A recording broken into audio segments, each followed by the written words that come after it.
Антикорупцијската комисија, институција создадена да се бори против корупцијата, сега самата под лупа. Председателката осомничена за одавање службена тајна, а довербата во комисијата сериозно разнишана. Експертите согласни, ДКСК мора да биде чиста.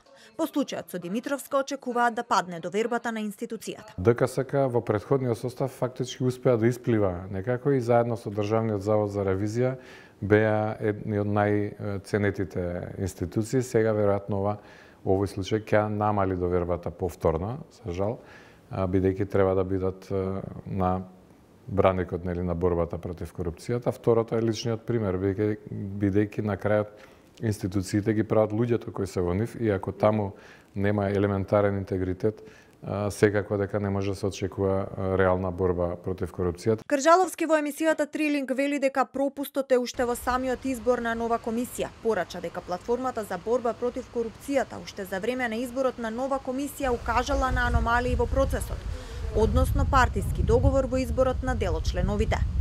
А екс-председателката на ДКСК Билјана Ивановска очекува оставка од Димитровска. Вели, обвинителството јасно и чисто да си ја заврши работата до крај, доколку е невина да докаже. Било или не било? Штом паднал таков сомнеш, пак ќе кажам, обвинителството не за џабе дава забрана, ги зима патните исправи, значи мерката е силна. Кога веќе пак е таков сомнеш, треба од морален аспект да се поднесе оставка. И пред некој ден кажав исто во едно интервју, ако нешто треба да имаат членовите на ДКСК, тоа се моралните вредности.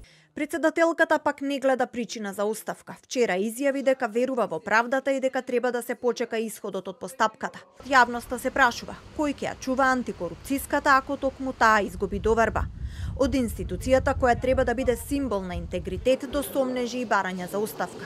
Комисијата сега се соочува со својот најголем тест.